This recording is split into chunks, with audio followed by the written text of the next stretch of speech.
Okay, let's begin the show. నాకు లౌక్యం సినిమాలో scene గుర్తొచ్చిందండి. అటు చూడు.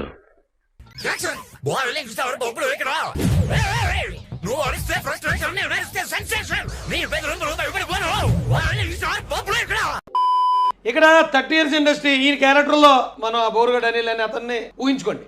ఫోన్లో చాలా రెచ్చిపోతాడు. ఫోన్లో మామూలుగా ఉన్న పెర్ఫార్మెన్స్, ఫోన్లో ఆ స్థాయిలో రెచ్చిపోతాడు. ఎలా రెచ్చిపోతాడు జస్ట్ మీకు మళ్ళీ చూపిస్తాను. తిట్టాల్సిన పని లేదన్నా. నువ్వు తిట్టే కాదు, పెద్ద ఆయన జోలికి వచ్చినావు అంటే రోడ్ల మీద ఈడ్చుకుంటూ వస్తాం చెప్తున్నా. సీఎం జోలికి వచ్చినావు అంటే మాత్రం రోడ్లో బండి కట్టుకొని ఈడ్చుకొని పోతాను నెల్లూరు అంగడిలో చెప్తున్నా. మిందగానే మాట్లాడినావు అంటే మాత్రం నిన్ను నెల్లూరులో బళ్ళకి ఈడ్చుకొని పోతా చెప్తున్నా. ఇంకొకసారి జగన్ గురించి మాట్లాడు, నీ ఇంటికి వచ్చి కట్టుకోపోతా బండికి. ఏకవచనంతో మాట్లాడినా నిన్ను నెల్లూరు నుంచి బండికి కట్టుకొని పోతా చెప్తున్నా. కన్ఫర్మ్ రాసి పెట్టుకో చెప్తున్నా. నన్ను రమ్మంటావా, నువ్వు వస్తావా? నాకు ఎందుకు అలాగే నవ్వు వస్తుందండి ఈ మాటలు వింటే. సేమ్గా మామూలుగా ఉండదు. ఇందాక చూసారు కదా బర్నింగ్ స్టార్ బబ్లు, ఆ బర్నింగ్ స్టార్ బబ్లు వీడు.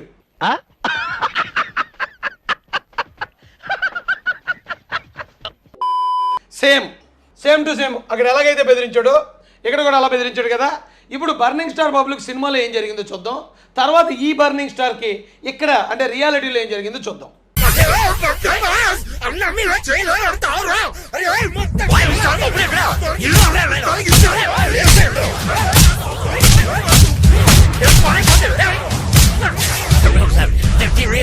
మీరు తమిళ ఏదో వాగేశారు సార్, నన్ను వదిలేండి సార్ ప్లీజ్ సార్. సేమ్ ఇక్కడ కాలు వేరానికి ఎలా వచ్చాడో అన్న మన రియల్ బర్నింగ్ స్టార్ బబ్లు కూడా ఎలా వచ్చాడో చూద్దాం. ఒకసారి రండి. సేమ్ అలాగే వెళ్ళారు ఇంటి మీదకి. వచ్చేయండి, బండి గడేస్తాను, ఉరిగించేస్తాడు కదా ఈ ఇంటికి వెళ్ళారు. పెట్టుకునేదేమో అంబేద్కర్ గారి ఫోటో, అదవాళ్ళ ఫోటోలు పెట్టుకుంటాడు, మళ్ళీ ఇక్కడ ఈ ఫోటోలు పెట్టుకుంటాడు.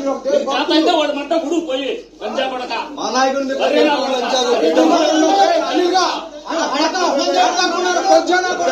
ఈ బర్నింగ్ స్టార్ బబ్లు గాడు వాళ్ళ నియోజకవర్గానికి వెళ్ళి ఎమ్మెల్యేని బండి గడికి వచ్చేదన్నట్టు ఇటు ఇంటి మీదకి వచ్చేసారు. బండ పూతులు తిడుతున్నారు. ఇరా ఎక్కడ పోయావరా, దమ్ముంటే రారా అని చెప్పి ఇంటి ముందుకు వచ్చి తిడితే ఇటు మంచం కింద దూరేశాడు. మంచం కింద దూరేసి రావట్లేదు బయటికి రాకుండా లోపల ఇందాక ఎలాగైతే కాళ్ళు పట్టుకున్నాడో 30 years ఇండస్ట్రీ సేమ్ అదే పోతుంది. బాబోయ్ వీళ్ళందరూ వచ్చేసారు, ఎలా పోవాలి బాబోయ్ అని చెప్పి ఫోన్లు కొడిచి ఉంటాడు పోలీసులకి.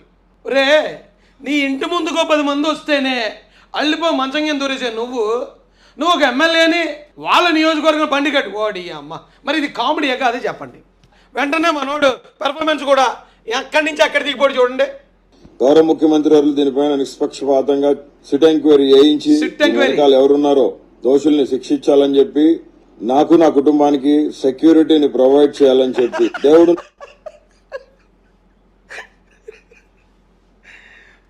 సెక్యూరిటీ కావాలా? మరి నీకు పెద్ద డైలాగులు, అంతంత డైలాగులు ఎవడు మాట్లాడమన్నాడు నిన్ను?